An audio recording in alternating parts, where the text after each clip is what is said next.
नमस्ते साथियों। भारतीय संविधान की भारतीय राज्य व्यवस्था की पहली कक्षा में आपका स्वागत है। पहले तो हमारा निवेदन है, हमारे इस YouTube चैनल को सब्सक्राइब कीजिए। इंस्टाग्राम पर आप हमें फॉलो कर सकते हैं, हमारे फेसबुक पेज को लाइक कर सकते हैं। आपको बहुत सारी जानकारियाँ अपने अध्ययन के लिए यहाँ से प्राप्त होंगी।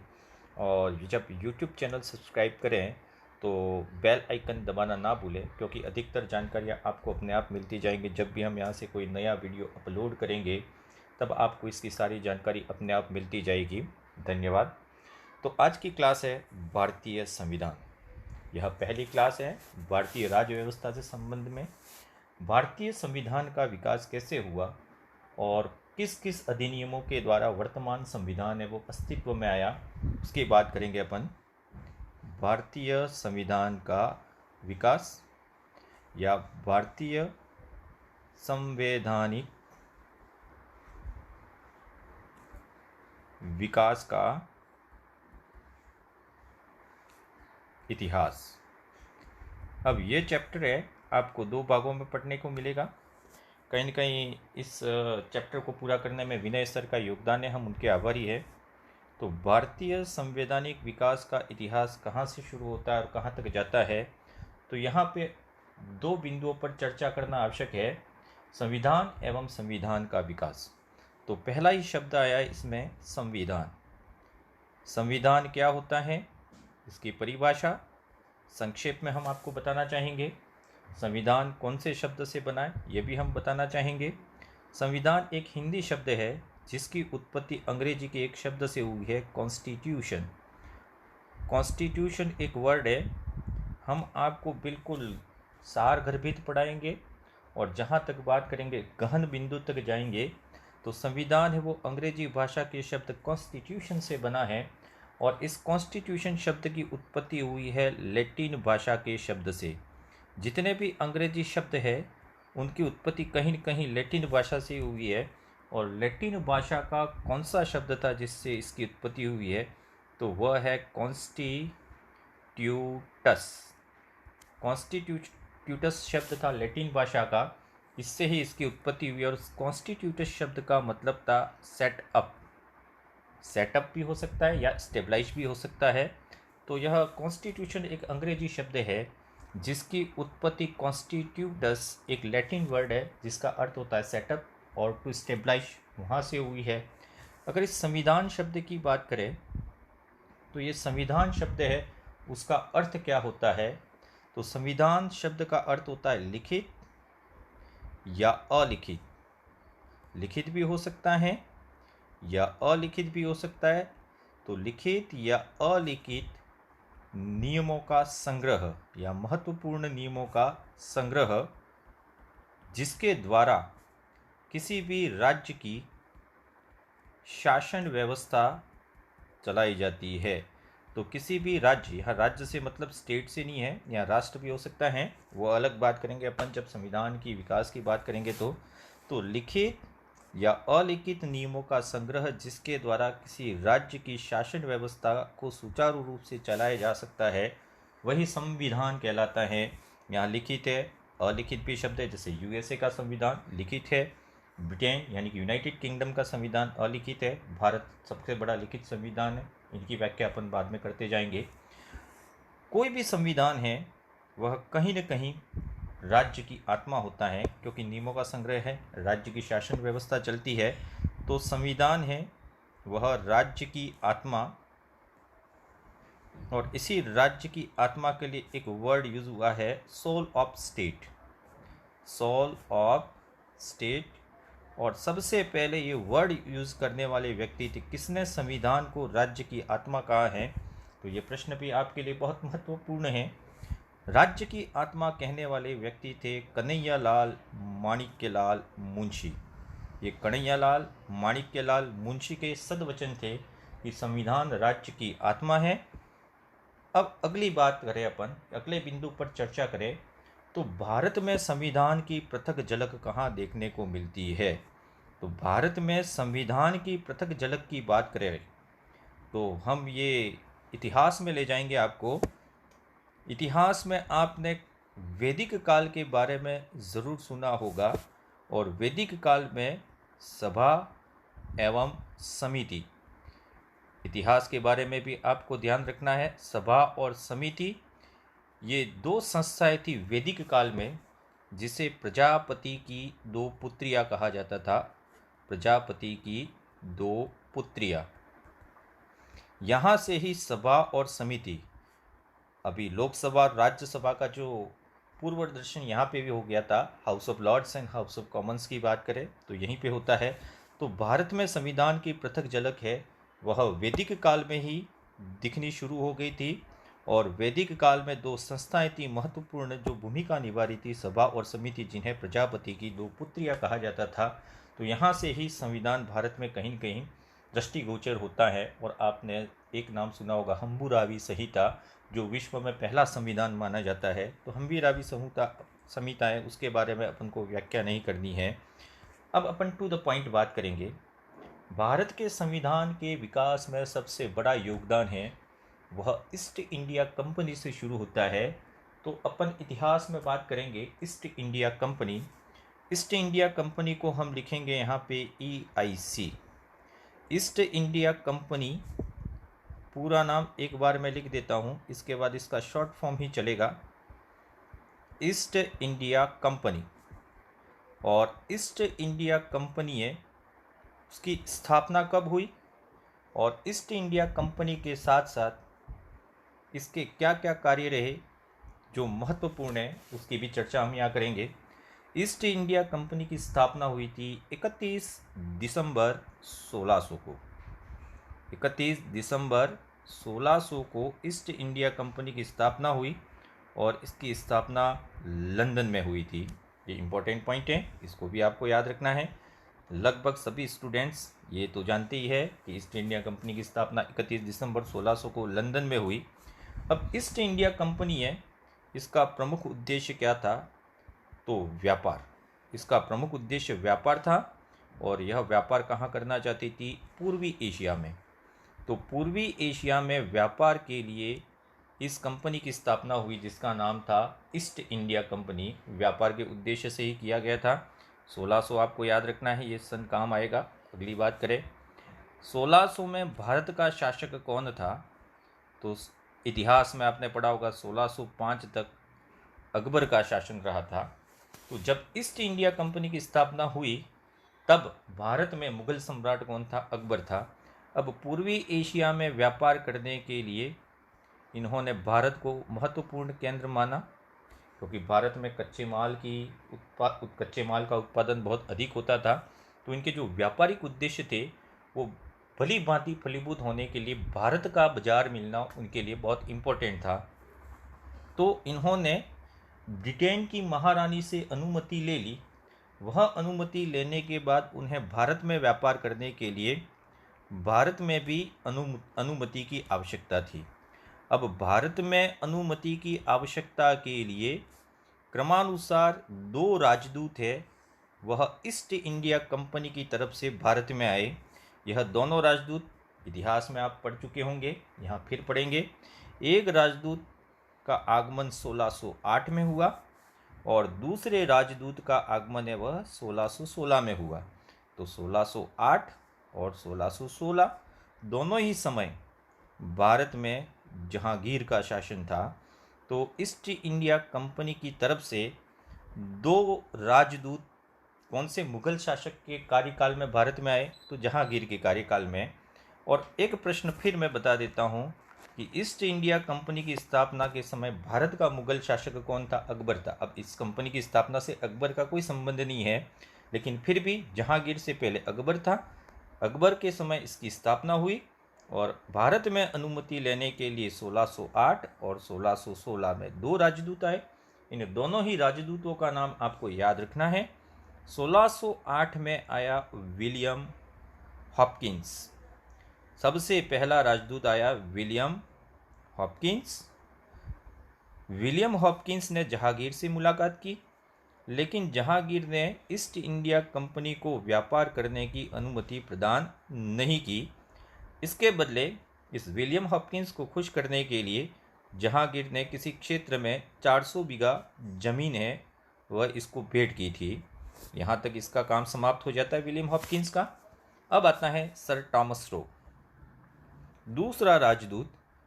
सर टॉमस रो जो हॉपकिंस के बाद आए थे, इस सर टॉमस रो की भाषा दक्षता बहुत शानदार थी। यह फारसी का बहुत अच्छा ज्ञाता था, ये भी आपको ध्यान रखना है, क्योंकि इसने जहांगीर से भेंट की थी अजमेर में। और अजमेर के किस दुर्ग में, तो ये आएगा आपका मैगजीन दुर्ग। तो सर टॉमस रो ने जहांगीर से अजमेर में मुलाकात की, कौन से दुर्ग में, मैगजीन दुर्ग में। और सर टॉमस रो ने इस जहांगीर से फारसी में वार्तालाप किया था, इसलिए इस समय जहांगीर ने ईस्ट इंडिया कंपनी को भारत में व्यापार करने की अनुमति प्रदान कर दी। अब यहीं से ईस्ट इंडिया कंपनी का खेल शुरू होता है। भारत में जितनी भी रियासतें थी उनके कार्यक्षेत्र में हस्तक्षेप करने का। दूसरा, अपनी कंपनी के कार्यक्षेत्र को बढ़ाना, उसके लिए सैनिक व्यवस्था करना। उन सैनिकों की व्यवस्था के लिए कई अधिनियम नियम सब बने, उसकी बात करेंगे। 1616 से लगाकर 1725 तक निर्बाध रूप से ईस्ट इंडिया कंपनी है वह कहीं न कहीं केवल व्यापारिक उद्देश्यों से भारत में अपना काम करती रही, लेकिन इसकी महत्वाकांक्षाएं बढ़ती गई। तो 1725 के बाद 1726 में महारानी से एक राजपत्र प्राप्त किया, जिसमें ईस्ट इंडिया कंपनी ने व्यापार के साथ साथ भारत में शासन करने की अनुमति भी मांगी। इसी राजपत्र में उन्होंने देगी। इसके बाद महत्वाकांक्षाएं बढ़ती गई तो दो युद्धों का अपन वर्णन करेंगे यहाँ पे। दोनों युद्ध पूरे विस्तृत अध्ययन के साथ आप इतिहास में ज़रूर पढ़ेंगे, लेकिन यहाँ दो युद्ध हैं। एक तो है 1757 का युद्ध और एक है 1764 का युद्ध।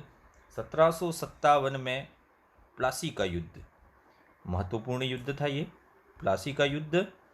और 1764 में बक्सर का युद्ध। यहाँ अपन गहराई में नहीं जाएंगे क्योंकि ये इतिहास का विषय है। इन दोनों युद्धों में अंग्रेज है वह एक महान विजेता की भांति भारत में अपना प्रभुत्व स्थापित करने में सफल रहे। और इसके बाद भारत के 3 महत्वपूर्ण क्षेत्र इनके अधीन हो गए। इसमें एक बंगाल के साथ मद्रास और मद्रास के साथ बम्बई। इसे अपन बम्बई ही पढ़ेंगे, मुंबई नहीं पढ़ेंगे। बंगाल, मद्रास और बम्बई, ये 3 बड़े व्यापारिक क्षेत्र थे, वह अंग्रेजों के अधीन हो गए। अब जैसे ही ये अंग्रेजों के अधीन हुए, यहाँ की कानून व्यवस्था, सैनिक शासन, इनको संभालने के लिए कई अधिनियमों की आवश्यकता पड़ी। इन अधिनियमों को ही संवैधानिक विकास का महत्वपूर्ण मील का पत्थर माना जाता है।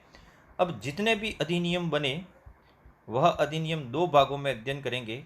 एक तो कंपनी के शासनकाल में बने अधिनियम और एक क्राउन, ब्रिटिश क्राउन या ताज महारानी विक्टोरिया सीधी उनके निर्देशन में बने। तो संवैधानिक विकास को 2 भागों में बांट सकते हैं हम, एक कंपनी के शासनकाल में बने अधिनियम और एक क्राउन या ताज के संदर्भ में जो बने अधिनियम है।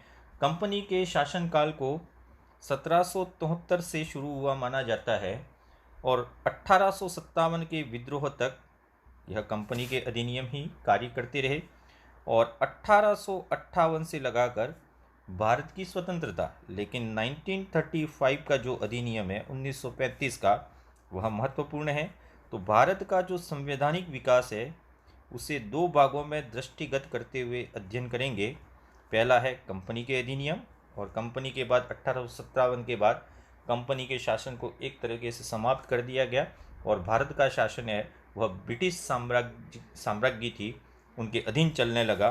अब ये जितने भी अधिनियम हैं उनमें एक एक अधिनियम की चर्चा करेंगे। जो पहले अधिनियम बने कंपनी के, वह कहीं न कहीं कंपनी के शासन को रेगुलेट करने के लिए बनाए गए थे, यानी कि नियमित या विनियमित करने के लिए बनाए गए थे। इसलिए प्रथम 2 एक्ट आएंगे उसमें कहीं ना कहीं रेगुलेटिंग एक्ट आएगा और कंपनी ने अपना शासन निर्बाध रूप से जारी रखने के लिए सबसे पहला ही एक्ट बनाया था, जिसका नाम था रेगुलेटिंग एक्ट। Regulating act. और यही रेगुलेटिंग एक्ट है वह 1773 में लागू किया गया। यह कंपनी द्वारा लागू किया जाने वाला प्रथम अधिनियम था। 1773 के अधिनियम की प्रमुख विशेषताएं या प्रमुख क्या क्या ऐसे बिंदु थे जो परीक्षा में पूछे जा सकते हैं, इसको बिल्कुल ध्यान रखें।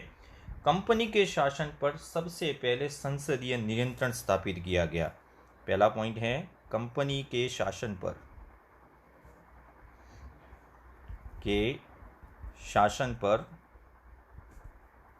संसदीय नियंत्रण। सबसे पहला बिंदु यही है, जो कंपनी का शासन था उस पर संसदीय नियंत्रण स्थापित हुआ। कौन से एक्ट से? रेगुलेटिंग एक्ट से। और इसी के तहत केंद्रीय प्रशासन की नींव पड़ी। ये भी मुख्य बिंदु है। कंपनी के शासन पर संसदीय नियंत्रण स्थापित हुआ और केंद्रीय प्रशासन की नींव, मतलब जितना भी विकेंद्रीकृत जो शासन था उसको केंद्रीकृत करने का प्रयास किया गया, तो केंद्रीय प्रशासन की नींव पड़ी। तो केंद्रीय प्रशासन की नींव की शुरुआत यहीं से मानी जाती है। इस नींव की शुरुआत की बात करें तो ये अर्थ ये होता है कि 3 बड़े बड़े प्रांत थे, बम्बई के साथ मद्रास और मद्रास के साथ बंगाल। ये 3 बड़े बड़े प्रांत थे जो अंग्रेजों के अधीन आ गए और तीनों ही प्रांत के तब गवर्नर काम करते थे। बम्बई का गवर्नर अलग था, मद्रास का गवर्नर अलग था और बंगाल का गवर्नर अलग था। तो ये विकेंद्रीकृत व्यवस्था थी। इस विकेंद्रीकृत व्यवस्था को समाप्त करके इन दोनों गवर्नरों को बंगाल के गवर्नर के अधीन कर दिया गया। ये विकेंद्रीकृत व्यवस्था थी, उसको केंद्रीकृत कर दिया गया, इसलिए केंद्रीय प्रशासन की नींव यहीं से पड़ी।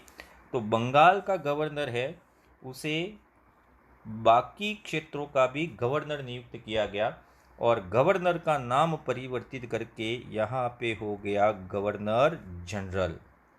तो पहला जो परिवर्तन हुआ वो यहाँ पे हुआ कि बम्बई, मद्रास और बंगाल तीनों ही गवर्नरों पे सर्वोच्च वरीयता बंगाल के गवर्नर को दी गई और बम्बई और मद्रास के गवर्नर हैं वह किसके अधीन आ गए? बंगाल के गवर्नर के अधीन। और बंगाल के गवर्नर का पद नाम बदल कर दिया गया, गवर्नर जनरल कर दिया। और पहला गवर्नर जनरल बनने वाला व्यक्ति था वारेन हेस्टिंग। इतिहास में ये बिल्कुल याद रखें आप, वारेन हेस्टिंग भारत का प्रथम गवर्नर जनरल था, बिल्कुल याद रखना है आपको। अब दूसरे पॉइंट की बात करें अपन, ईस्ट इंडिया कंपनी के संचालन के लिए, EIC के संचालन के लिए 2 बोर्ड बनाए गए रेगुलेटिंग एक्ट के अंतर्गत ही। कि ईस्ट इंडिया कंपनी का कार्यक्षेत्र बहुत बढ़ गया था, तो इसके संचालन के लिए 2 बोर्ड बनाए गए थे। अब इसका नाम ध्यान से समझे, बोर्ड ऑफ प्रोपाइटर्स, और इसी को किसी किताब में लिखा हुआ है बोर्ड ऑफ कंट्रोलर्स भी लिखा हुआ है। और इसे हिंदी में बोल सकते हैं निवेशकों का समूह बोल सकते हैं। और एक बनाया गया बोर्ड ऑफ डायरेक्टर्स। ये दोनों ही संस्थाएं हैं वह ईस्ट इंडिया कंपनी के संचालन के लिए बनी थी। इसे निदेशक मंडल समूह भी बोला जाता है। और इसमें कुल सदस्यों की संख्या कितनी रखी गई थी, ये प्रश्न है इम्पोर्टेंट। बोर्ड ऑफ डायरेक्टर्स में कितने सदस्य थे? 24 सदस्य थे। तो ये 24 सदस्यों वाले बोर्ड ऑफ डायरेक्टर्स का गठन किया गया गवर्नर को सलाह देने के लिए। साथ में है ना, ये ईस्ट इंडिया कंपनी है। अब गवर्नर जनरल को सलाह देने के लिए एक सलाहकार परिषद का गठन किया गया। सलाहकार परिषद, दोनों अलग अलग बिंदु हैं। एक तो है कंपनी के संचालन के लिए 2 समितियां बनाई गई और एक गवर्नर जनरल को सलाह देने के लिए सलाहकार परिषद का गठन किया गया। और इस सलाहकार परिषद में कितने सदस्य नियुक्त किए गए? 4 सदस्यीय सलाहकार परिषद गठित की गई।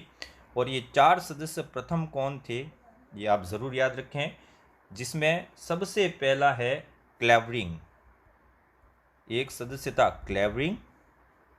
क्लेवरिंग के बाद दूसरा आता है मानेसन, ये दूसरा सदस्य था इस सलाहकार परिषद का। तीसरा आता है बरवेल तीसरा सदस्य था। और चौथा है फिलिप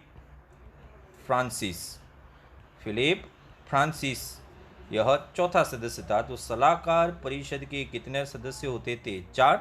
और प्रथम सलाहकार परिषद के 4 सदस्य क्लेवरिंग, मानेसन, बरवेल और फिलिप फ्रांसिस थे। इसको ज़रूर ध्यान रखिए, ये इतिहास में भी आपके काम आ सकता है।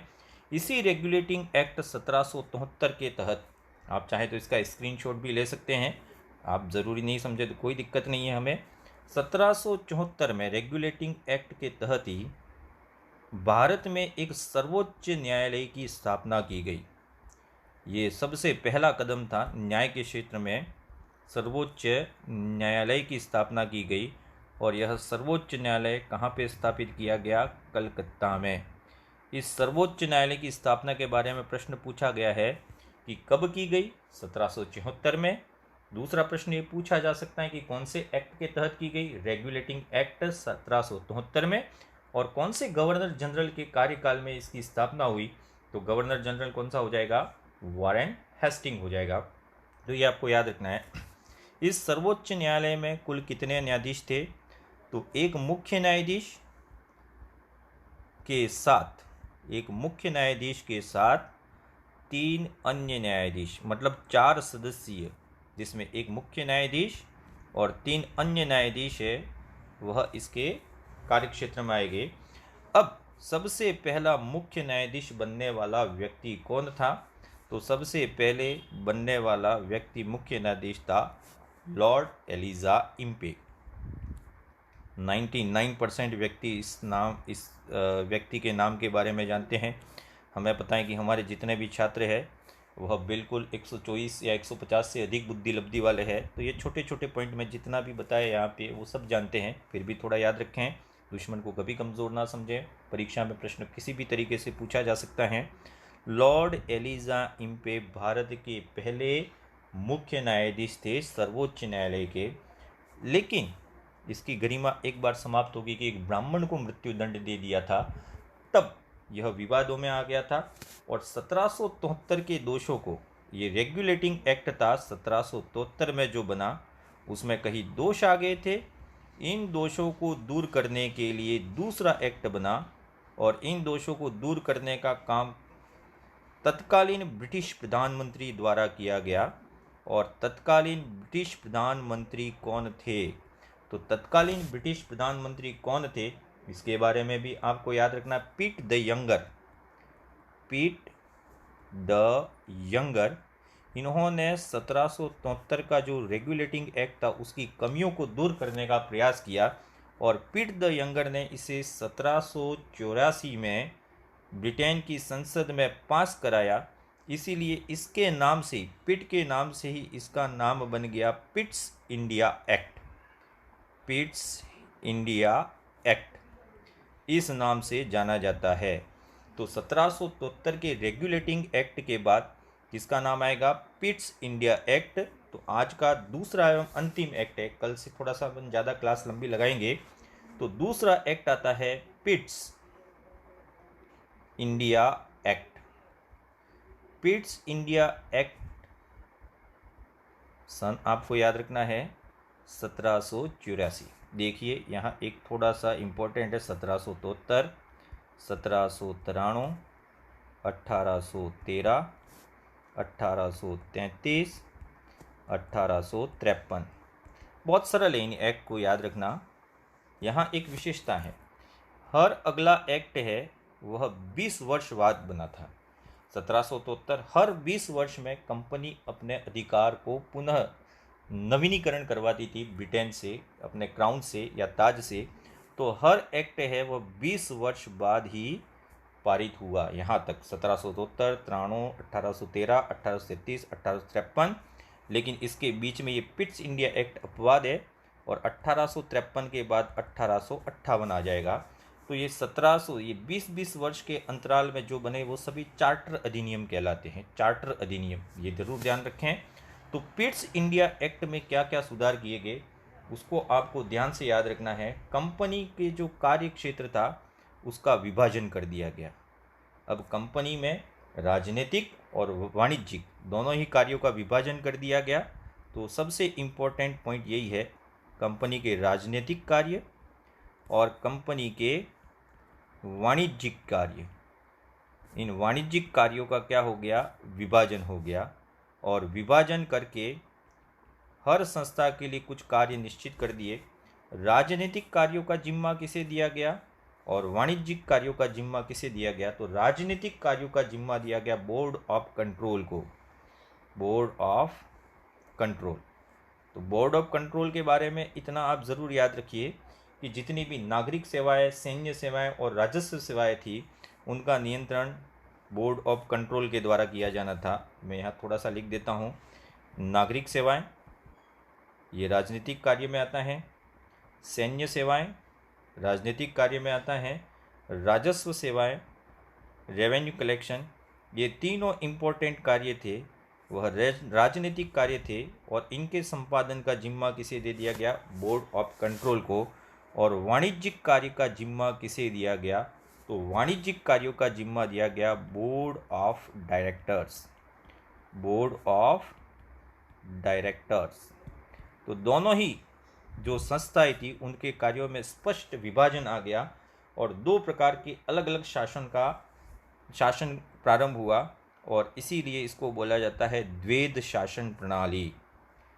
ये बहुत महत्वपूर्ण बिंदु है, द्वैध शासन प्रणाली। हिस्ट्री में आप इसको बहुत गहनता से पढ़ेंगे।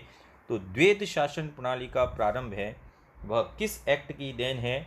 तो यह है पिट्स इंडिया एक्ट। बिल्कुल याद रखिए, पिट्स इंडिया एक्ट। अब आगे बढ़ेंगे अपन। पहली बार इसी एक्ट में ब्रिटिश आधिपत्य क्षेत्र, ब्रिटिश डोमिनियन या ब्रिटिश आधिपत्य क्षेत्र, इस शब्द का प्रयोग किया गया। इसके पहले इस शब्द का प्रयोग नहीं होता था।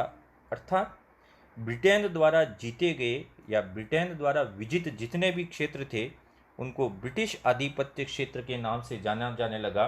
कौन से एक्ट के तहत? पिट्स इंडिया एक्ट। अब कल जो पढ़ेंगे उसका एक बार थोड़ा सा सारांश आज बता देते हैं, समझे फिर। 1773 पढ़ लिया अपन ने, रेगुलेटिंग एक्ट। 1784 को छोड़ देते, पिट्स इंडिया एक्ट। इसके बाद सीधा आएगा 1813। 1813 के बाद आएगा 1833। 1833 के बाद आएगा 1853 और 1853 के बाद आएगा 1858। ये एक सीरीज है, आप रीजनिंग पढ़ते हैं मेरे से अच्छी जानते हैं।